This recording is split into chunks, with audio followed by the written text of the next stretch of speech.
अस्सलामुअलैकुम, good morning, welcome to rise and shine. कैसे हैं आप लोग? और जैसे मैं कहता हूं कि जुम्मे के दिन तो एनर्जी ही कुछ और होती है। एक तो मुबारक दिन है, जुम्मे के मुबारक आपको हम देते हैं, लेकिन इसके साथ साथ हमारी खुशी का बाइस थोड़ा सही होता है कि हमें 2 दिन छुट्टी मिल जाती है, 2 दिन रिलीफ मिलता है। लेकिन हमारी टीम काम कर रही होती है और आपके लिए हम शो को सम अप करते हैं। शो के अच्छे सेगमेंट्स हैं, उसके साथ सारे वो ज्वाइन करके, और फिर आपको सैटरडे को भी देखने को मिलता है शो बेस्ट ऑफ हमारा, और संडे को भी देखने को मिलता है शो। तो आज के शो में भी बहुत कुछ है हमारे पास, और नादिया खान भी इंशाल्लाह बस बहुत जल्दी नादिया खान भी ज्वाइन मंडे को ज्वाइन कर लेगी नादिया खान। और एक और चीज़ मैं आपको बताऊं कि अगस्त का महीना है तो सेलिब्रेशंस हैं। सेलिब्रेशंस करने में आपने अब मतलब बहुत ही भरपूर करनी है सेलिब्रेशंस पाकिस्तान के लिए। और हमारा भी शो 14 अगस्त का बेहतरीन आपने ज़रूर देखना है, और ज़बरदस्त वो स्पेशल शो होगा, तो वो आपने ज़रूर देखना है। हम यूएस और ईरान की टेंशन की बात करते हैं। इस टेंशन के दौरान 2-3 खबरें आपको दे दूं, ताकि मैं ये कहता हूं ना कि हर चीज़ एक दूसरे से, हर इशू रिलेटेड है। तो यमन में हौसियों ने हमले किए हैं यमनी फोर्सेस पर, और ये बताया जा रहा है कि 20 से ज़ायद प्रोजेक्टाइल फायर किए गए हैं, और इसमें 45 फोर्सेस के अहलकार जान से गए हैं। ये यमन में यमनी हौसियों ने किए हैं हमले, और 45 यमनी फोर्सेस के अहलकार जान से चले गए हैं। फिर सऊदी अरब में इन हमलों के बाद अलर्ट जारी किया गया है, और ये अलर्ट है कि मुमकिन खतरा है कि वाटर रिसोर्सेज पर या एनर्जी रिसोर्सेज पर हमला किया जा सकता है। और इसी खबर को अगर हम इससे पहले थोड़ा सा चले जाएं तो रॉयटर्स भी ये रिपोर्ट कर रहा था कि ये जो ईरान पर हमले रोके गए थे, तो ये ईरान ने धमकी दी थी कि वो मिडल ईस्ट में, खलीजी ममालिक में उनके वाटर रिसोर्सेज पर और उनकी ऑयल तनसीबात पर, एनर्जी रिसोर्सेज पर हमले करेंगे। जिसके बाद रॉयटर्स ये बता रहा है कि डोनाल्ड ट्रंप को कॉल गई थी यहाँ से खलीजी ममालिक के सरबराहान की तरफ से, और फिर डोनाल्ड ट्रंप ने ये रोके, और डोनाल्ड ट्रंप ने इसका इजहार भी किया कि मुझे सऊदी अरब, कतर की तरफ से ये कहा गया कि हमले रोकें और टॉक्स को एक मौका दें। अच्छा, जो अहम मुलाकात है वो 3 बड़े अहम प्लेयर इस खित्ते के भी और वैसे भी उभरते हुए प्लेयर्स, पाकिस्तान के वज़ीर आज़म मियां मोहम्मद शहबाज शरीफ मौजूद हैं सऊदी अरब में, और तुर्की के प्रेसिडेंट तैयब एर्दोगान वो भी जनाब सऊदी अरब में होंगे। और हमारे चीफ ऑफ आर्मी स्टाफ, हमारे फील्ड मार्शल सईद आसिम मुनीर भी वहाँ पर मौजूद हैं। उम्रे की अदायगी की है, और उम्रे की अदायगी के बाद आज जो अहम मुलाकात होनी है वज़ीर आज़म की और मोहम्मद बिन सलमान की, इसको बहुत ज़्यादा अहमियत दी जा रही है, क्योंकि जो रीजन में एक कॉन्फ्लिक्ट चल रहा है ईरान के मामलात को लेकर, बायलैटरल ताल्लुकात और एक डिफेंस मुआहदा, इस पर साइन किए जाएंगे पाकिस्तान, तुर्की और सऊदी अरब की जानिब से। तो जो भी पेशरफ्त होती है उसका असर कहीं इधर उधर होता है। सारे इंटर रिलेटेड ये सारे मामलात हैं, तो इसकी हमने बात करनी है। प्रोफेसर नईम ज़फ़र साहब ने हमें ज्वाइन किया है, एनालिस्ट हैं, ज़बरदस्त तज़किया होता है प्रोफेसर साहब का। अस्सलाम वालेकुम, गुड मॉर्निंग, कैसे हैं नईम साहब? Thank you sir, good to be with you. हाँ सर, थैंक यू सर। अच्छा, मुझे बताएं सर, ये मैंने जो आगाज़ किया, क्या ये सही किया, या मैं कुछ ज़्यादा ही तशवीश का इजहार कर रहा हूँ, या जो निशानदेही कर रहा हूँ इतनी इंपॉर्टेंट बात ये नहीं है? यमन में हूसियों के हमले यमनी फोर्सेस पर, फिर सऊदी अरब में अलर्ट होना, रॉयटर्स का कहना कि ईरान हमले कर सकता था, और फिर ये मुलाकात, अगर इसको ज्वाइन करके देखें तो वाकई बड़ी अहम है। ये नहीं, आपकी बात करने के बाद विक्ट्री डिक्लेयर कर देगा और चला जाएगा। उनका कोई इंटरेस्ट नहीं है इस इलाके में ज़्यादा, वो इंडिपेंडेंट है। इसमें जो वैक्यूम होगा उसको पूरा किया जाएगा एक कोलिशन ऑफ 3 और 4 पार्टनर्स। उसमें कौन होगा? पाकिस्तान, तुर्किया, मिस्र, सऊदी अरेबिया और चीन, क्योंकि सबसे ज़्यादा उनको फ़ायदा उनको है। उनकी दोस्ती भी सब है। देखिए, सिर्फ एक मुल्क की दोस्ती है सब पार्टिसिपेंट के साथ, पाकिस्तान। चीन से भी बनती है, सऊदीया से भी बनती है, अमेरिका से भी बनती है, और तुर्किया से भी बनती है, और ईरान से भी बनती है। कोई मुल्क नहीं कर सकता उसके अलावा। Pakistan will play central role, but there will be new power vacuum, जो रीजनल पावर उसको फिल करेंगी, और आहिस्ता आहिस्ता ओवर सम टाइम चीज़ें नॉर्मलाइज होंगी। और पाकिस्तान के लिए आगे सबसे इम्पोर्टेंट बात, जी इंपॉर्टेंट बात बताइए। इम्पोर्टेंट ये है कि देखिए, इसमें ना एक टाइम बॉम्ब है। 2 साल के अंदर अंदर स्ट्रेट ऑफ हॉर्मुज़ जो है ना, इम्पोर्टेंस बहुत कम हो जाएगी, क्योंकि यूएई, कतर और सऊदी अरेबिया सब ऑल्टरनेट पैथ्स डेवलप कर रहे हैं, प्रोजेक्ट शुरू हो गए हैं। सो जब एक्सपोर्ट करनी होगी वो ये rail and pipeline, and they are building roads. तो स्टेट ऑफ हॉर्मुज की जितना इनकी थी ना, दे वर वेरी डिपेंडेंट, अगले 2 साल में भी डिपेंड खत्म हो जाएगी। ईरान को पता है कि जो भी करना है उन्होंने नेगोशिएट अगले 2 साल से फटाफट करेंगे ताकि उनको रिलीफ मिल जाए। अगर ज्यादा इंतजार करेंगे उनको कोई रिलीफ नहीं, जरूरत ही नहीं होगी, लोग इग्नोर कर देंगे उनको। यानी 2 साल भी का प्ले हो रहे हैं। बिल्कुल बिल्कुल, ये बहुत इंपॉर्टेंट बात जी। है। सर मुझे बताएं, पाकिस्तान के लिए बैलेंस बरकरार रखना आने वाले वक्त में वैसे तो है ही बड़ा ये मुश्किल और बड़ा ट्रिकी ये टास्क है जो पाकिस्तान बखूबी सर अंजाम दे रहा है, लेकिन अब जो ये डेवलप हो रहे हैं हालात, इसको लेकर ये तवाज़ुन बरकरार रखना मजीद कितना मुश्किल होगा, कितना ट्रिकी होगा? ये मजीद जरा मुश्किल होगा, लेकिन 6 महीने में निकल जाएगा, महीने में निकल जाएगा। हमने ही कहा ये घर तो हमने चलाना है, अब कैसे चलाएंगे? तो this is why meeting is very important. और तुर्की ज़ाहिर काबिल कबूल भी है यूएस के लिए हमेशा से, है ना? बिल्कुल बिल्कुल से है, उनके पास स्ट्रेटेजिक पावर भी है, मिलिट्री भी अच्छी है, पाकिस्तान की भी स्ट्रेंथ है। So this is very important कि वो पाकिस्तान से बल्कि काफ़ी वो एर्दोआन पॉजिटिव चीज़ें भी कह चुका है, हमारी मदद के लिए भी आ चुका है जब इंडिया का हमारा हो रहा था। और सर इस इक्वेशन में हाँ पॉजिटिव, लेकिन इस इक्वेशन में ईरान नहीं है।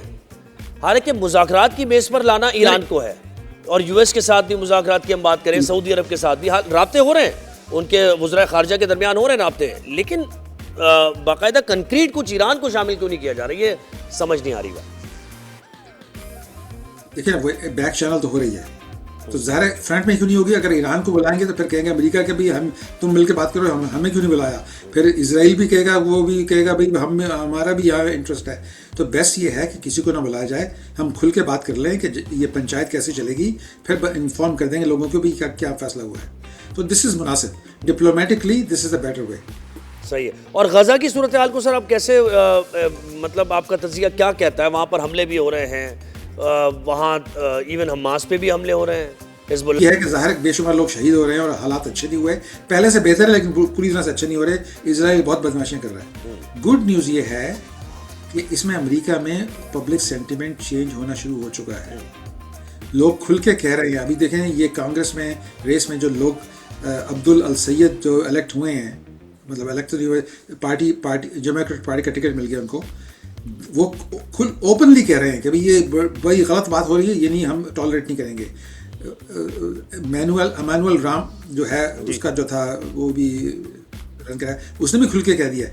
तो पब्लिक सेंटिमेंट चेंज हो रहा है, ममदानी ने भी खुल के कह दिया है। तो इसमें इजराइल की जो बदतमीजियाँ थी अब सामने आ गई हैं, पब्लिक सेंटिमेंट चेंज हो रहा है। लॉन्ग टर्म ये फ़लस्तीनियों के लिए बेहतर बात है। सही है। और पब्लिक सेंटिमेंट यूएस में कैसा है, वो चेंज हो रहा है या नहीं?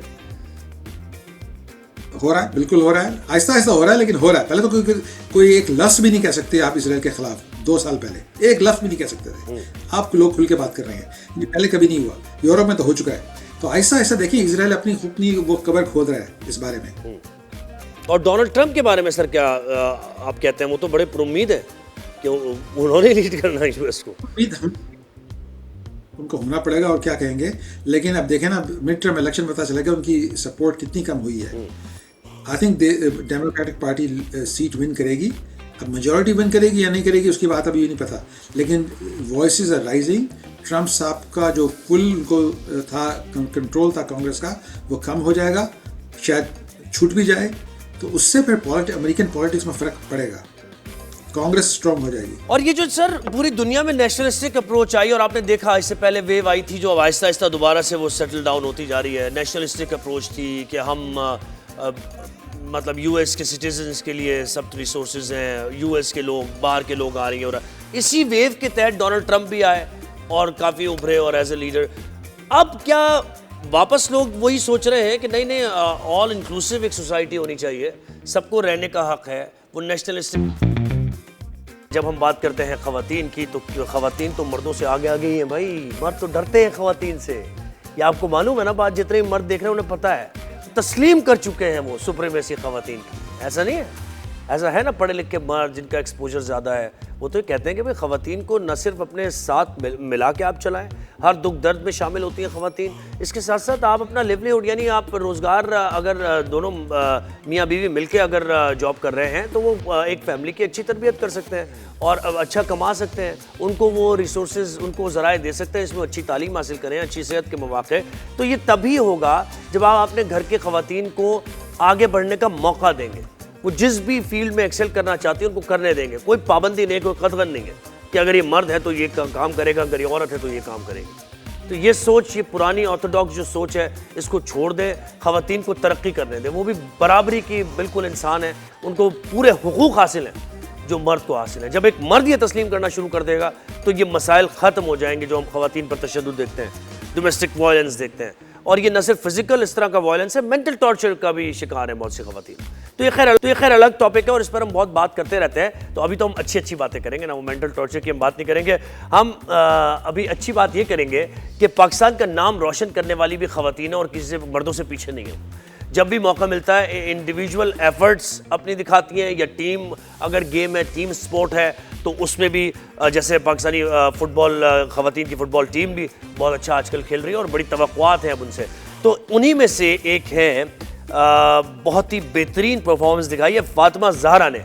ये आप उनके कुछ फुटेजेस देख रहे हैं जहां उन्होंने न्यूजीलैंड की जॉर्डन विल्सन को हराया और कॉमनवेल्थ गेम्स में फातिमा ज़हरा ने कांसी का तमगा जीता है। तमगे के साथ भी, अचीवमेंट के साथ भी उनकी पिक्चर है और खुशी का इजहार कर रही है और वजह तौर पे कर रही है। जब इतनी मेहनत होती है तो फिर खुशी का इजहार भी होता है। कॉमनवेल्थ गेम्स के बॉक्सिंग इवेंट में तमगा हासिल किया उन्होंने और पहली पाकिस्तानी, न सिर्फ ये तमगा हासिल किया बल्कि एक और एजाज़ है कि पहली पाकिस्तानी वो खातून बन गई, पाकिस्तानी बॉक्सर बन गई हैं। 60 किलोग्राम कैटेगरी में 81 का तमगा जीता है फातिमा ज़हरा ने। सेमीफाइनल में उन्हें कनाडा की बॉक्सर से शिकस्त का सामना करना पड़ा और फिर उनकी दौड़, लेकिन ये कि बेहतरीन परफॉर्म किया। बॉक्सिंग की अगर हम बात करें तो बॉक्सिंग का तो टैलेंट है पाकिस्तान में बहुत ज़्यादा। फुटबॉल और बॉक्सिंग दोनों निगलेक्टेड हैं अभी तक और इस तरह उस तरीके से पेट्रोनाइज नहीं किया गया जिस तरह करना चाहिए था। अगर होता तो फिर इंटरनेशनली हम बहुत ज़्यादा तमगे जीत रहे होते, क्योंकि एक नेचुरल टैलेंट होता है ना, वो है फुटबॉल का और बॉक्सिंग का। लियारी आप चले जाएँ, वहाँ आप देखें कि बगैर जी हमारे साथ मौजूद हैं। ओह क्या बात है, फातिमा ज़हरा हमारे साथ हैं। अस्सलाम वालेकुम, गुड मॉर्निंग, कैसी हैं फातिमा? वालेकुम सलाम, अल्हम्दुलिल्लाह मैं ठीक हूँ। जी बताएं भाई, आपने पाकिस्तान का नाम रोशन किया है, अपने माँ बाप का नाम रोशन किया है, कैसी फीलिंग है? पहली खातून बनी है पाकिस्तान की आप? अल्हम्दुलिल्लाह मैं इस अचीवमेंट से बहुत ज़्यादा खुश हूँ और मैं बहुत ज़्यादा फख्र महसूस कर रही हूँ कि मैंने अपना मुल्क का नाम रोशन किया है। और इस दिन के लिए मैंने बहुत ज़्यादा मेहनत की थी, काफ़ी सालों की मेहनत की। तो आज जब मुझे ये मेडल मिला है तो ये जो है मेरे लिए बहुत बड़ी सेलिब्रेशन है। और कैसा रहा ये टूर्नामेंट पूरा, इसकी तैयारी कैसी रही और कौन कौन से हरीफ थे जिनको लग रहा था ना, दूसरों के मैचेस देखते हैं आप बैठ के, ये ज़रा मुश्किल है इनको हराना, तो कौन सी टफ थी बॉक्सर्स? कंपटीशन यहाँ पे जो है कॉमनवेल्थ में, जो ओलंपिक के बाद सबसे बड़ी गेम्स है वो कॉमनवेल्थ की है, तो वहाँ पे जो कंपटीशन था वो बहुत ज्यादा टफ था, मगर फिर भी हम होपफुल थे। जो है मुझसे जो है मेरे डिपार्ट को सबको होप्स थी। और जो है मेरी फर्स्ट फाइट थी वो अफ्रीकन कंट्री के साथ हुई थी और वो फाइट मैंने स्टॉप की थी कि उस फाइट को मैंने इस अंदाज से खेला था कि रेफरी ने वो फाइट खुद ही स्टॉप कर दी थी कि वो बॉक्सर की सेफ्टी के लिए। तो जो नेक्स्ट फाइट थी वो मेरी न्यूजीलैंड के साथ थी और वो काफ़ी टफ फाइट थी और वो लड़की बहुत अच्छी थी। तो उस फाइट से मैं काफ़ी ज़्यादा प्रेशराइज भी हो गई थी क्योंकि मुझे पता था कि इस फाइट के बाद ही मेडल मुझे मिल सकता है। तो जब मैं रिंग पे गई तो वहाँ पे जाके मुझे खुद ही एक जुनून, जिसको जज्बा कहते हैं, वो मिल गया और वहाँ पे जाके मैंने वहाँ रिंग पे अपना पूरा 100% दिया, जिसकी वजह से जो 5 जज थे उन्होंने सब ने मेरे हाथ में फैसला दिया और उसके बाद मैं वो फाइट जीती। तो फातिमा मुझे बताएं कि आपकी क्या स्ट्रेटेजी, हिकमत अमली? देखें ना, एक तो माइक टाइसन की लेगेसी है, go for the kill, with in a minute time वो नॉकआउट कर देते हैं। एक है मोहम्मद अली की फ्लाई लाइक अ बटरफ्लाई वाली, तो कौन सी आपने प्रैक्टिस और कौन सा अच्छा लगता है स्टाइल आपको? मेरा जो है पाकिस्तान लेवल पे तो मैं सारी फाइट्स नॉकआउट करती हूँ, तो अभी जो है मेरा कॉन्फिडेंस लेवल इंटरनेशनल लेवल पे भी बहुत अच्छा हो गया है कि मैंने पहली फाइट भी स्टॉप की है। तो जो है इंटरनेशनल लेवल पे ज़्यादा होता है स्कोरिंग। एमेच्योर बॉक्सिंग है वो, उसमें जो प्रो बॉक्सिंग होती है वो अलग होती है, उसमें जो है हिटिंग होती है, और जो एमेच्योर बॉक्सिंग होती है उसमें बस स्कोरिंग होती है। जितना आप क्विक होके अग्रेसिव होके खेलेंगे, स्कोर लेंगे, तो उतनी ही आपकी फाइट आसान बनेगी। और अभी तक कितने नॉकआउट्स किए आपने? मैंने गिने नहीं है, पाकिस्तान में अल्हम्दुलिल्लाह मैंने काफ़ी ज़्यादा नॉकआउट किए हैं। अच्छा, यानी जो सामने आया उसको नॉकआउट किया। इतना जुल्म क्यों करती हैं आप, इतना जुल्म क्यों करती हैं दूसरे बॉक्सर? उनको खेलने का मौका दें। ऐसे ऐसे नॉकआउट आपने किए हुए हैं कि फिर वो उसके बाद करियर ही छोड़ दिया बहुत सी लड़कियों ने। क्यों ऐसा किया आपने? असल में जो है कुछ ट्रेनिंग ऐसी होती है और कुछ अल्लाह की तरफ से मेरे जो है पंचीज में पावर ऐसी है कि बस वो लगता है तो वो नॉकआउट हो जाता है। सही है। और लड़के कितने नॉकआउट हुए हैं आपके पंच से अभी तक? लड़कों और लड़कियों की उसमें तो पावर में बहुत ज्यादा फर्क होता है, मगर मैंने जो है लड़कों को भी काफी टफ टाइम दिया हुआ है और काफी लड़कों को भी मारा हुआ है। यानी जिसने रेंज में आने की कोशिश की, कहीं आप शॉपिंग करने गई तो बस फिर वो उठा नहीं स्टेशन पे गया वो, ऐसा है? ऐसी है। अच्छा अच्छा, आगे कौन कौन से इवेंट हैं जिनमें आप, और मुझे ये भी बताएं कि जब आपने ये इतना बड़ी अचीवमेंट आपकी रही, गवर्नमेंट की तरफ से, बॉक्सिंग फेडरेशन की तरफ से कुछ सराहा गया, कुछ कोई मॉनेटरी रिवॉर्ड मिला या नहीं? नेक्स्ट जो आपके पहले सवाल का जवाब देती हूँ, नेक्स्ट जो इवेंट है वो एशियन गेम्स है और वहाँ पे जो है ना कंपटीशन बहुत ज़्यादा टफ है। वहाँ पे कंपटीशन इस वजह से टफ है कि उसमें एशियन गेम्स में जो बॉक्सिंग में कंट्रीज पार्टिसिपेट करती हैं वो ओलंपिक्स में गोल्ड, सिल्वर और ब्रोंज हासिल करते हैं। तो वहाँ पे मेडल हासिल करने के लिए मुझे बहुत ज़्यादा मेहनत और अच्छी ट्रेनिंग की ज़रूरत है। तो गवर्नमेंट को चाहिए कि मुझे इंटरनेशनल ट्रेनिंग दे ताकि मैं वहाँ पे जाके अपना 100% दूँ, मैं अपनी टेक्निक्स, अपनी स्किल्स अच्छी करूँ वहाँ पे जाके, और वहाँ पे जो है अपनी कारकर्दगी अच्छी दिखाऊँ। और जो है इसी तरह अगर स्पोर्ट करते रहेंगे तो ही मेडल नहीं, वो ठीक है। अब मुझे बताएं, अभी इसके चलो मैं अगला सवाल बाद में करता हूँ। एक टूर्नामेंट की तैयारी के लिए कितने पैसे चाहिए होते हैं?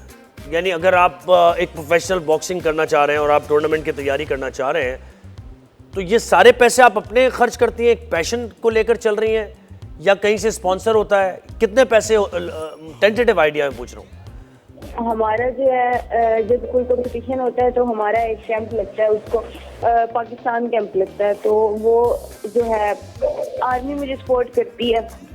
तो जो इस दफ़ा जो कैंप लगा था वो 3 मंथ का कैंप था, जो कि प्रॉपर आर्मी ने उसमें हमारी मुझे डाइट वगैरह दी थी।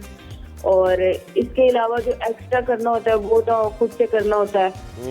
तो जो है, और इसके लिए ट्रेनिंग कैसे करती हैं आप? एक तो रिंग में ट्रेनिंग है, एक तो घूसों की ट्रेनिंग है ना, एक तो पंच की ट्रेनिंग है, ठीक है, और स्टेमिना की ट्रेनिंग है। रिंग के बाहर क्या ट्रेनिंग होती है आपकी, क्या रूटीन होता है? हमारी जो मॉर्निंग ट्रेनिंग होती है वो टोटली फिजिकल ट्रेनिंग होती है। उसमें रनिंग, स्प्रिंट्स और जो है पुशअप, इस तरह की वो ट्रेनिंग होती है। और जो सेकंड टाइम हमारी ट्रेनिंग होती है वो टेक्निकल ट्रेनिंग होती है, जो रिंग में होती है, उस पे सैंड बैग पे होती है। तो इस तरह करके दोनों सेशन अलग अलग है। और माइंड गेम्स कितना जरूरी है सीखना? सामने वाले ओपोनेंट के माइंड को रीड करना, ये भी बहुत जरूरी है कि अगला मूव क्या होगा उसका, तो उसकी भी ट्रेनिंग अलग है। जी जी, टेक्निकल ट्रेनिंग होती है, साइकोलॉजी यानी पढ़ना पड़ती है उसके लिए। जी जी, ऐसे ही है। इसीलिए तो मैं बोल रही हूँ कि मुझे अगर इंटरनेशनल लेवल पे ट्रेनिंग, इंटरनेशनल प्लेयर्स के साथ ट्रेनिंग मिले, तो जिस तरह बाहर के प्लेयर्स अग्रेसिव हैं, तेज हैं, तो मैं जब उनके साथ ट्रेनिंग करूंगी तो उसमें मैं भी इम्प्रूव करूंगी। सही है, बिल्कुल सही। तो यानी आप ये रीड कर सकती हैं माइंड को, फेस देख करके अगला मूव क्या होने वाला है और क्या गुस्से में है ओपोनेंट या नहीं, है ना? जब जिन प्लेयर्स के साथ मैं स्पैरिंग करती रहती हूँ, जो मेरे साथ कैंप में होती हैं, तो हमें इस तरह हो जाता है कि हमें एक दूसरे की गेम का पता है, तो हम उस लिहाज से खेलते हैं। जब कोई बॉक्सर चेंज होता है, जैसे कि इंटरनेशनल लेवल पे जाके खेलते हैं, तो वहाँ पे पूरा एक राउंड तो हम मतलब रीड कर रहे होते हैं, करने में लग जाता है कि इसकी स्ट्रेंथ क्या है, वीकनेस क्या है। बिल्कुल सही, उसमें कोचिंग का भी किरदार आ जाता है। तो मुझे ये बताएं, ये जो जीतने के बाद आपको गवर्नमेंट की तरफ से रिवॉर्ड मिला, मॉनेटरी रिवॉर्ड, को पैसे मिले, इनाम मिला या नहीं? नहीं, अभी तक कुछ भी नहीं मिला। अभी तक बस सोशल मीडिया पे मैं इंटरव्यूज दे रही हूँ और पोस्टें लगी हैं, और अभी तक जो है मेरे अपने सरगोदा में भी किसी सियासी शख्सियत ने मेरा कोई इस्तकबाल या कोई मेरी सेरेमनी कुछ भी नहीं किया।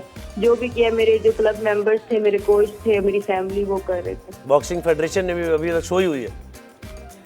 बॉक्सिंग फेडरेशन ने मुझे इवेंट के लिए सपोर्ट तो किया, मगर अभी तक कोई अनाउंसमेंट कोई नहीं हुई। भाई कांसी का तमगा जीता है आपने। अब ये कि अब शायद जागेंगे, ये राइजिंग शाइन पे आपको देखेंगे और ये बात आपकी सुन, हो सकता है जाग जाए और फिर सब हार लेके पहुंच जाएं आपके पास और इनाम का ऐलान भी कर दें। लेकिन वो इनाम निकलवाना आपकी जिम्मेदारी होगी, फिर ऐलान तो हो जाएगा लेकिन वो पैसे, बहुत शुक्रिया।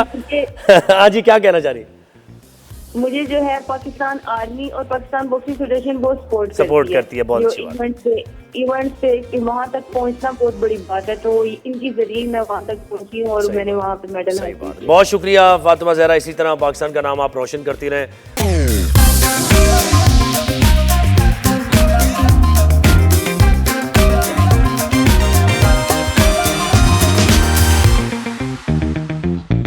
Welcome back, rise and shine में एक बार फिर खुश आमदीद। और हम बड़े इंपॉर्टेंट इशू की, अच्छा सारे इंपॉर्टेंट आप कहेंगे जब भी आते हैं ज़ुहैब यही कहता है कि भाई इंपॉर्टेंट इशू की, तो सारे इंपॉर्टेंट इशू ही लेके आते हैं ना आपके पास, वरना दुनिया जान में बहुत सारे मामला हैं, क्यों हम उनको केटर नहीं करते? इसलिए कि इंपॉर्टेंट है ये।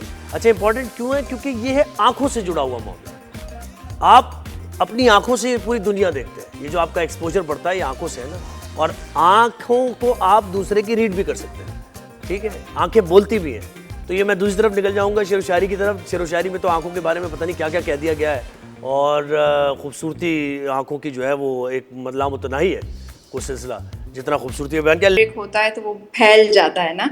लेकिन इससे प्रिवेंशन हम ये कर सकते हैं कि अगर किसी को वायरल हो गया है इन केस आपके घर में, ठीक है, वायरल कंजक्टिवाइटिस वो होता है जिसमें आंख बिल्कुल सुर्ख हो जाती है, बिल्कुल रेड हो जाएगी, वाटरिंग होगी, डिस्कम्फर्ट होगा, और कभी कभी आपको ये कान के पीछे और आगे जो है वो या इधर थोड़ी के नीचे गुठली भी महसूस होती है ना, बुखार के साथ भी हो सकता है। अच्छा, इसमें करना ये है कि जिसको वायरल हो गया है उसकी हमने सारी चीज़ें अलग कर देनी है। देखने से नहीं लगता ये, लेकिन अगर आप जो चीज़ें इस्तेमाल करते हैं जैसे कि उनका टॉवल हो गया, उनकी जो भी चीज़ जिनको उन्होंने हाथ लगाया है ना, तो दिस इज़ हाईली कंटेजियस, तो उसकी जो भी इस्तेमाल शुदा चीज़ें हैं उसको अलग कर देना है, ठीक है। और ये है कि अगर आपका बच्चा है तो बच्चे को स्कूल नहीं भेजना है, क्योंकि वो स्कूल जाएगा तो 10 और बच्चों को वो लगा कर आएगा। बाकी इसमें कुछ भी नहीं करना होता, नॉर्मल आप पहले तो आर्टिफिशियल टीयर यूज़ करें, अगर अपने आई स्पेशलिस्ट को दिखा दें तो ज़्यादा अच्छा है, क्योंकि फिर वो कॉम्प्लिकेशन में कभी कभी कन्वर्ट हो जाता है ना। और क्या कॉम्प्लिकेशंस हो सकती है? कॉम्प्लिकेशन कभी कभी ये होती है एडिनोवायरल में कि रेड आई के बाद जो हमारा कॉर्निया होता है वो डैमेज होता है उसके अंदर ना, मतलब डैमेज तो नहीं, उसके ऊपर छोटे छोटे से धब्बे बनना शुरू हो जाते हैं, जो कि फिर बाद में बहुत आगे ब्लरी ऑफ विजन की कंप्लेन होना शुरू हो जाती हैं, और उसको फिर ट्रीट करने के लिए हम एक एंटीवायरल या एंटीबायोटिक भी इसको स्टार्ट कर रहे होते हैं और स्टेरॉइड भी दे रहे होते हैं, ठीक है। स्टार्ट में जो है वो पेशेंट यूजुअली बेटनीसॉल या इस तरह के या अर्के गुलाब डाल के आता है, तो उससे ये कॉम्प्लिकेशन ज़्यादा होती हैं। अच्छा, एक है जरा होल्ड ऑन, ये यानी अर्के गुलाब वगैरह से ये बढ़ सकता है? ये बहुत ही तो कॉमनली यूज्ड है। अर्के गुलाब नहीं डालना, देखें कॉमनली तो हम यूज़ कर रहे हैं, लेकिन जो अर्के गुलाब है वो आजकल अच्छा मार्केट में नहीं आ रहा, हर चीज़ में स्टेरॉइड डली हुई होती है, तो वो स्टेरॉइड आपकी स्ट्रॉन्ग स्टेरॉइड की मैं बात कर रही हूँ, ठीक है। हम अपने हिसाब से उसको ट्रीट करते हैं, स्ट्रॉन्ग स्टेरॉइड आप जितना यूज़ करेंगे वायरल में तो वो आपके कॉर्निया को डैमेज कर सकता है, तो आप अपने स्पेशलिस्ट को आँख के उसको दिखाना लाजमी है जी। और घर में क्या करें? सिर्फ आप कहते हैं मुंह धोते रहें और क्लीन रखें आय को जितना ज़्यादा, मुंह भी इतना नहीं, हाँ मुंह भी इतना पानी स्प्लैश नहीं करना, क्योंकि पानी भी गंदा आँख में नहीं डालना चाहिए, फिर ये झिल्ली जो है उसके अंदर पानी भर जाता है और वो भी कीमोज्ड हो जाती है।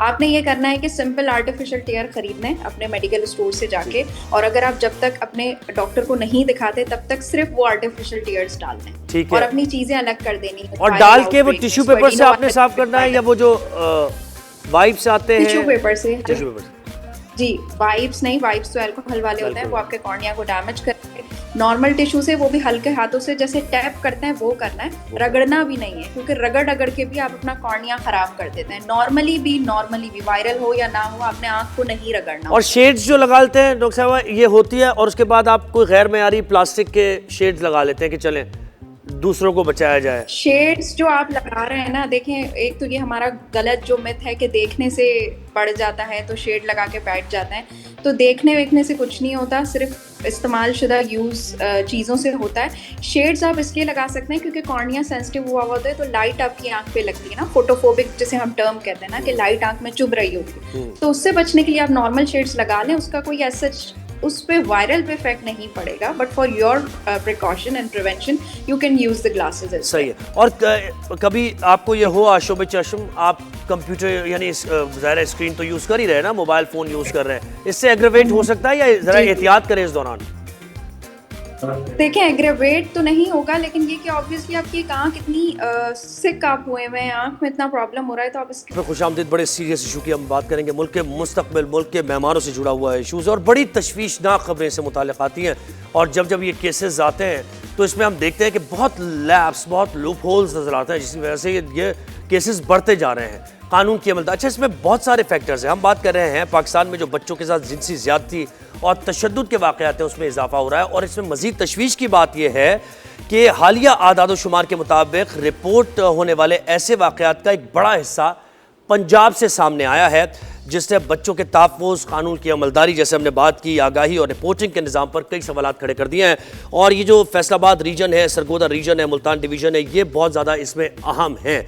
और इसमें आपका एक तो इंतज़ामिया का किरदार है, इसमें कानून की अमलदारी है कि अगर किसी मुजरिम को सज़ा नहीं मिलती तो फिर आप वल्नरेबल कर रहे हैं पूरे मुआशरे को। और फिर एक बुनियादी अपनी भी जिम्मेदारी है, पॉपुलेशन का मामला भी इसमें आ जाता है कि जब आप की रिसोर्सेज कम है और आपके बच्चे ज़्यादा हैं तो आप अपने बच्चों को वल्नरेबल कर रहे हैं।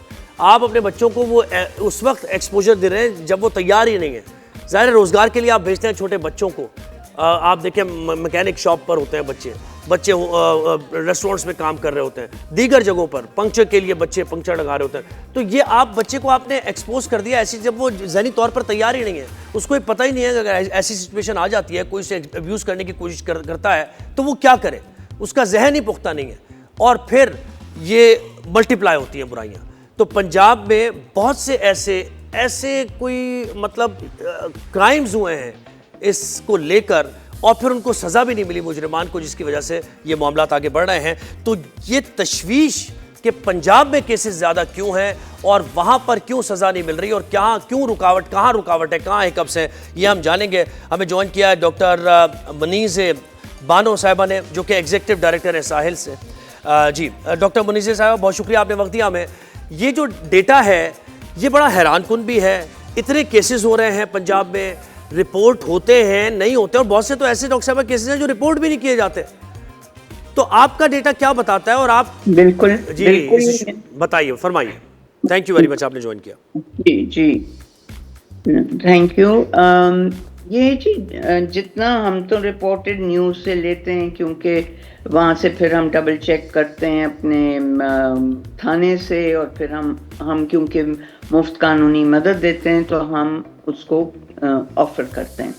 बात यह है कि जी पंजाब में एक तो ये ज़रूर फ़र्क है कि वहाँ पे रिपोर्टिंग ज़्यादा है, क्योंकि रसाई है इनकी ये न्यूज़ की, मीडिया की। They have more option there. जिस तरह कि अब अगर आप देखें तो NWFP में तो खैर है, और उन्होंने वैसे बहुत अच्छे इंतज़ाम भी किए हैं अपने एक्शन लेने के लिए। उन्होंने चाइल्ड प्रोटेक्शन यूनिट्स भी बनाए हैं, उन्होंने कमिटीज़ बनाई हैं। मगर बलूचिस्तान में हम नहीं समझते इतने कम केसेस हैं, मगर वहाँ पे मीडिया पहुँचे ना पहुँचे, वहाँ पे बताया जाए ना बताया जाए, ये फ़र्क पड़ता है। तो पंजाब का कम से कम ये है कि वो सामने आ जाते हैं। तो ये जो केसेस रिपोर्ट हुए उसमें डॉक्टर साहब 80% केसेस पंजाब में, यानी जो टोटल रिपोर्ट। हाँ जी बिल्कुल, ज़्यादातर बिल्कुल जी, बहुत से ज़्यादातर वहीं से आ रहे हैं। पंजाब के सूबे भी तो वो शहर भी तो बहुत हैं, डिस्ट्रिक्ट्स भी बहुत हैं, तो वहीं से आ रहे हैं। मगर मेरा अपना ख्याल है कि एक तो आई थिंक वहाँ पे अबडक्शन अगर आप देखें वो भी बहुत है, और वो मुझे लगता है कि ये ट्रैफिकिंग, बच्चों की ट्रैफिकिंग भी वहीं से शामिल है। तो मगर वो क्योंकि हमें उसका एविडेंस नहीं मिलता, but I feel that is one of the reasons, क्योंकि हम अबडक्शन भी देख रहे हैं ना इसमें। डॉक्टर साहब देखिए, डीप रूटेड मसला है ना इसमें। आपने कहा कि ह्यूमन ट्रैफिकिंग भी है, इसमें चाइल्ड लेबर भी है, इसमें अबेंडन चाइल्ड वाली बात भी है, पॉपुलेशन का मसला भी है। हर जगह है जी बिल्कुल पॉपुलेशन का बहुत ज़्यादा मसला है, और आपका ज़्यादा ही बढ़ता जाएगा। ये मामला कम नहीं होगा thanks to the population growth. हालांकि आप, अगर मैं बताऊं आपको कि मैं हैरान होती हूँ कि जब मैं मॉनिटरिंग कर रही होती हूँ तो 8-10 मर्द या मेल में लोग तो मिनिमम 8-10 रोज मरते भी हैं, रोज मरते हैं, चाहे एक्सीडेंट में, चाहे ब्लास्ट में, चाहे लड़ाई में, किसी चीज में, मगर 10 एवरेज रोज मरते हैं, उससे ज्यादा भी एक्सीडेंट में इतने लोग मरते हैं। अच्छा, मगर ये है कि डॉक्टर साहब आपकी रिसर्च और आपका मुशाहिदा और आपने ऐसे केसेस देखे होंगे, ज्यादातर अगर मैं परसेंटेज वाइज बात करूं, किन इलाकों से ये केसेस हैं और यानी किस इनकम ग्रुप से हैं, तालीम कितनी थी इनकी, या ये जो विक्टिम था वो किस बैकग्राउंड से था, या अग्रेसर किस बैकग्राउंड से था, ये आप बता पाएंगे? नहीं, असल में क्योंकि ये पता नहीं लगता ना रिपोर्टेड केस से कि भाई कितने तालीम के थे, मगर ये बात जरूर है कि विक्टिम्स तो स्टूडेंट्स हैं, विक्टिम्स तो स्टूडेंट्स भी हैं, और जो हमें वैसे डायरेक्ट केसेस आए हैं उसमें पढ़े लिखे बच्चे भी हैं, मतलब अडल्ट्स हैं और जिन्होंने अब्यूज़ किया हुआ है। और मेरा नहीं ख्याल हम कह सकते हैं ये सिर्फ मैं ये कहूँगी कि जो बहुत एलिटिस्ट ग्रुप्स हैं उनमें आपको रिपोर्टिंग नहीं आएगी, क्योंकि वो तो नहीं बताएंगे। अच्छा, रिपोर्टिंग नहीं आएगी कि ये ऐसा अब्यूज है, लेकिन रिपोर्टिंग नहीं आएगी। नहीं, हाँ, बिल्कुल बिल्कुल नहीं आएगी, कोई नहीं आने देगा, आपको पता है। तो फिर ये साइकोलॉजी क्या है डॉक्टर साहब? अगर ये बढ़ है केसेस, मुआशरा तरक्की कर रहा है, हम ये कहते हैं, सोशल मीडिया आ गया है, ग्लोबल विलेज बन गई है दुनिया, इत्तलात तक रसाई, इंफॉर्मेशन तक रसाई, हर तरह का कंटेंट आप देख रहे हैं, ये भी एक फैक्टर इसमें है कि लोग, या नहीं है ये फैक्टर? हाँ, कि ये नहीं, ये फैक्टर क्यों नहीं है, मगर आप पूरी दुनिया देख लें क्या हो रहा है, हर जगह हर तरफ डार्क वेब पूरी दुनिया में फैला हुआ है ना। और क्या करता है डार्क वेब? अब्यूज है उसमें, पोर्नोग्राफी है उसमें, पैसे हैं उसमें बहुत, तो आप बताइए कहाँ जाएंगे? और ये पूरी दुनिया में फैला हुआ है, कोई सिर्फ पाकिस्तान का मसला नहीं है, मगर ये है कि हम लोग ज़्यादा वनरेबल हैं क्योंकि हमारे यहाँ इतने मॉनिटरिंग नहीं होती, इतना कोई अच्छी परहैप्स इन्वेस्टिगेशन भी नहीं होती, जिस तरह आप अभी वो केस बता रहे हैं, तो इन्वेस्टिगेशन भी नहीं होती। पुलिस के अपने हाथ बंधे होते हैं कि प्रोसिक्यूशन, हाँ, प्रोसिक्यूशन वीक है, प्रोसिक्यूशन में लूप होल्स, आप उससे बेहतर जानती हैं, लूप होल्स छोड़े जाते हैं ताकि। अच्छा डॉक्टर साहब, आपने डार्क वेब की बात की है, तो डार्क वेब में तो बड़े ट्रेंड्स ही बड़े हौलनाक है ना, कि इसमें न सिर्फ रेप है, इसमें फिर तशद्दुद भी है, और तशद्दुद भी मुख्तलिफ नौइयत का है, और ये अभी रिसेंट हम देख रहे हैं 2-4 सालों में ये ज्यादा है। बिल्कुल बिल्कुल, शुक्र है अल्लाह का कि FIA ने कब सेल बनाया इसके लिए, मगर इसको रोकथाम करना इतना ज़रूरी है। और जैसे मैंने कहा, क्योंकि हमारे लोग ज़्यादा वनरेबल हैं, तो यहाँ पे बहुत आसानी से ये काम चलेगा, एंड देन पैसे भी इन्वॉल्व हैं, तो लोग तो बस क्या कह सकते हैं, आपको क्या कह सकते हैं। तो इसका मतलब ये है कि ये केसेस इंडिविजुअल बेसिस पे नहीं देखे जा सकते, ये एक पूरा एक नेक्सस है जो इन्वॉल्व है। बिल्कुल है, बिल्कुल है, इंडिविजुअल भी है, इट्स नॉट कि इंडिविजुअल नहीं है, वो भी है, मगर now it's a big nexus, बिल्कुल। एंड आई फील कि जो हमारे रिपोर्ट होते हैं कि जी 17 साल का बच्चे ने किया है, और या कोई ऐसा ऑड कैटेगरी जिसका आप कहते हैं ये क्यों, ये कहाँ इस तरह आ गए इसमें, तो वो डेफिनेटली डार्क वेब के लिए करें, क्योंकि उसमें पैसा है और पैसा हर एक मांग रहा है। तो हमारी तो पूरी जिंदगी अब ये हो गया है कि भाई पैसा ही पैसा है, और तो कुछ है नहीं, पैसा है या ताकत है। अच्छा डॉक्टर साहब, इसमें सजाओं के बारे में बड़ी बात होती है अब, क्योंकि देखिए हम इस नहज पर पहुंच चुके हैं, हालांकि ह्यूमन राइट्स पे बिलीव करते हैं हम सब पढ़े लिखे लोग, और हम ये कहते हैं कि सजाए मौत और वो है, पब्लिक हैंगिंग नहीं होनी चाहिए, लेकिन डॉक्टर साहब इतने परेशान हो गए वालिदैन कि अब वो डिमांड करते हैं कि पब्लिक हैंगिंग होनी चाहिए ताकि एग्जाम्पलीफाई किया जाए। तो इसमें क्या कबाहत है, या इस सिलसिले में कोई कानून साजी होनी चाहिए क्या? नहीं जी नहीं, आखिर पुराने जमाने में यही होता था, हैंग करते थे लोगों को, तो क्या फर्क पड़ा, खत्म हो गए थे क्राइम? नहीं, उससे नहीं क्राइम खत्म होता। क्राइम खत्म होता है जब आपके जो सिस्टम्स हैं, जो क्राइम को डील करते हैं, जैसे कि आपके पुलिस, जैसे कि आपके कोर्ट्स, जैसे कि आपके जजेस, इनको अगर ये मतलब कायम रहें, जिस हमारे एक जज ने जब माफ़ी भी हो गई फैमिली की तरफ से, उन्होंने कहा नहीं, ये माफ़ी नहीं है, ये तो आपने क्राइम किया है सोसाइटी में और इसकी सजा मिलेगी। Crime against state, crime against state होना चाहिए। बिल्कुल सही है। तो आप ये कह रही है कि सिस्टम को रिफॉर्म करके लोगों को, यानी रूल ऑफ लॉ, मुजरिम को सजा मिलेगी तो फिर एग्जाम्पलीफाई होगा। सजा का तरीकाकार क्या है वो ठीक है, आप ये समझ रहे हैं, उसको बदलने की जरूरत नहीं है। देखिए 25 साल आपको अगर कैद मिल जाती है तो फिर और क्या आप चाह रहे हैं? वो काफी सजा है एक बंदे के लिए। I think even life imprisonment हो सकती है इसमें, तो ये तो सजा काफी है। चलिए पैसे का तो हो गई बात डॉक्टर साहब, पैसे की तो बात आपने कर दी कि इन्वॉल्वमेंट पैसे की है और उस पर इन्वेस्टिगेट होना चाहिए, लेकिन ये जो यंगस्टर्स में 12 साल 13 साल ऐसे, अभी भी रिसेंट केसेस रिपोर्ट हुए कि 12 साल का लड़का है, 13 साल का लड़का, 14 साल का बच्ची है, कोई 3-4 साल की, वो इस तरफ मतलब माइल हो गए। ये ह्यूमन साइकोलॉजी क्या कहती है? ये केसेस क्यों बढ़ रहे हैं? या पहले भी होते थे, अब हो रहे हैं तो रिपोर्ट हो रहे हैं मीडिया पे? एक तो ये भी है, एक तो ये है कि ये कभी भी शायद नहीं रुकी है बात, मगर ये दूसरी चीज़ ये देखें, जब वो बच्चे हैं ना, वो एडोलेसेंट एज में आ गए और उनकी ये जो एक चाहत है वो बढ़ती है, और हम बिल्कुल नहीं समझते कि बच्चे उस वक्त किस कैफियत से गुजर रहे हैं। मगर बात यह है कि अगर माँ बाप के साथ आपका राब्ता मजबूत नहीं है तो फिर आप ये हरकतें करने में कोई आपको कबाहत नहीं होगी, क्योंकि आप समझेंगे आप फ्री हैं इस चीज़ से। आपके सिर्फ मॉरल जो रिस्पॉन्सिबिलिटी होती है वो है जब आप इंसान के साथ लगाव है आपका किसी के।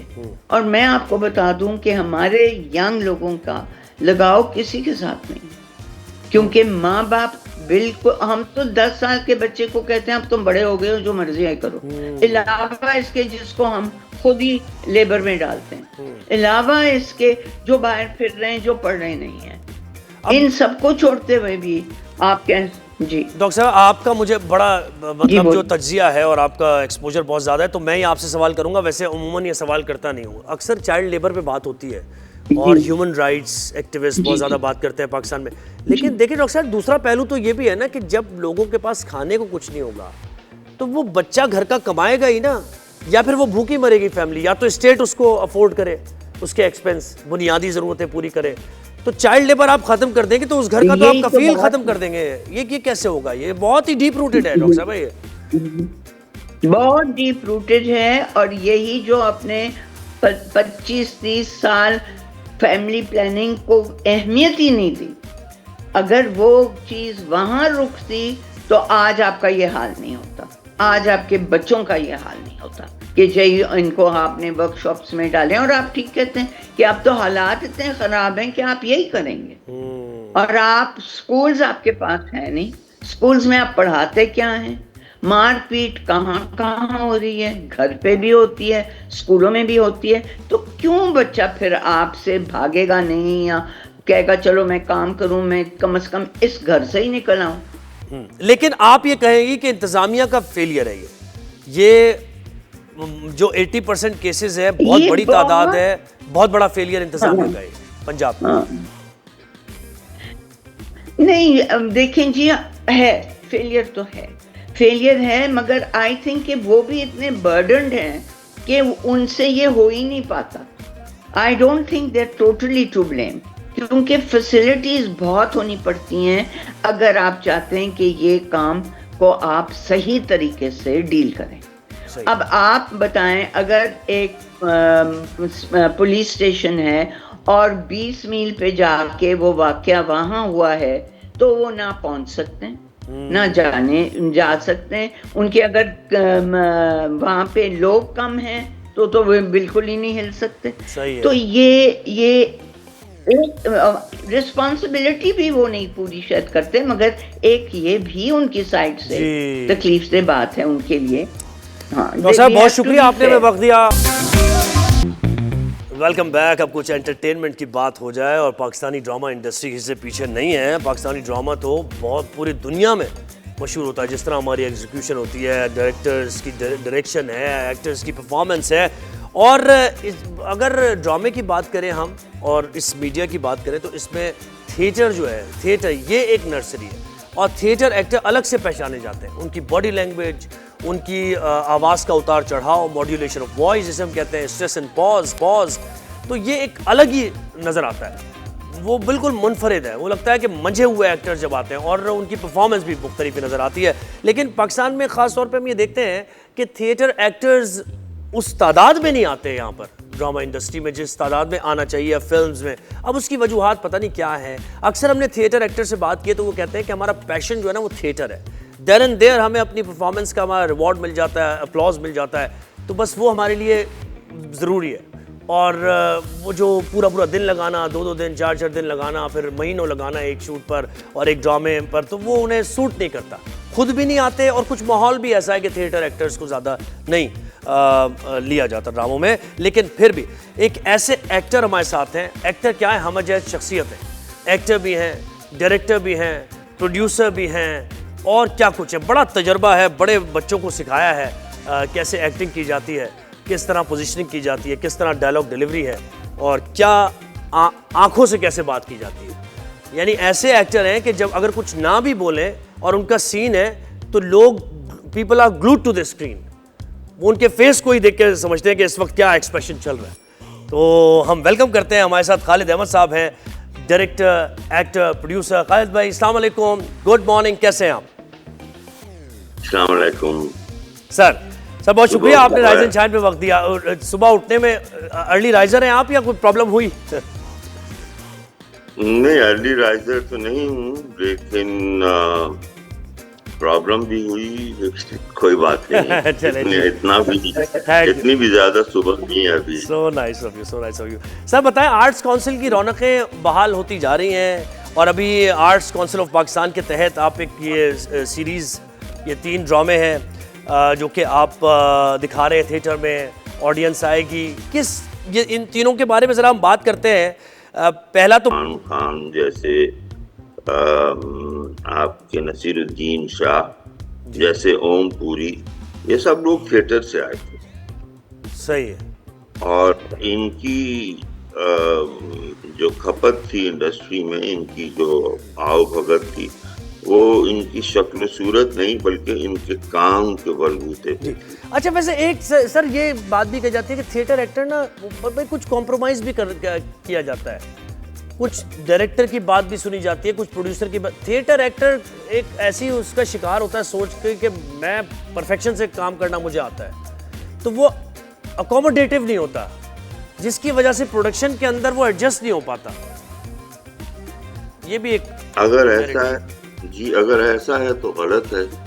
थिएटर में ये सिखाया नहीं जाता है, बल्कि थिएटर में तो मेरी उम्र के अदाकार के लिए कोई अच्छा रोल नहीं होता है। मतलब उसके लिए कोई कहानी नहीं लिखी जाती है। उसका काम सिर्फ ये होता है कि वो बाप, दादा, नाना हो और यही फिक्र करते रहे कि फलाने बेटे की शादी फलानी बेटी से हो जाए और फलानी का कहीं तलाक ना हो जाए। शादी, दिस और शादी सीरियल्स। सही बात है, सही है। ये शादी के बारे में होते हैं और हमारा काम कुछ खास उसमें होता नहीं। आपका काम शादी के बाद का है, शादी के बाद जो मामलात इश्यूज चलते हैं, शादी से पहले वो अलग काम है आपका। सही बात है। और उसमें कोई रोल हमारे लिए नहीं लिखे जाते। सही बात है, सही बात है। ये बिल्कुल ये बात सामने है देखते हुए। Sir best of luck. ये ड्रामे बड़े ज़बरदस्त लग रहे हैं, बीगुल ने बेहतरीन लिखा है और बेहतरीन यकीनन इसमें एक्टिंग होगी। बहुत शुक्रिया आपने हमें वक्त दिया। खालिद अहमद साहब सीनियर हमारे साथ है, डायरेक्टर, प्रोड्यूसर, और जो बातें कर रहे थे वो अपने एक्सपीरियंस की बातें कर रहे थे। और उनका ड्रामा है, आप 7, 8 और 9 तारीख को ये ड्रामा होगा, तो ज़रूर देखिएगा कराची में आर्ट्स काउंसिल में। शो का वक्त ख़त्म होगा, हाँ, शो का वक्त खत्म हुआ। मंडे को मुलाकात होगी, नादिया हमारे साथ होंगी, 2 दिन की छुट्टी है। फीडबैक जरूर देते रहिएगा शो से मुताल्लिक। ज़ुहैब हसन को दीजिए इजाज़त, अल्लाह हाफ़िज़।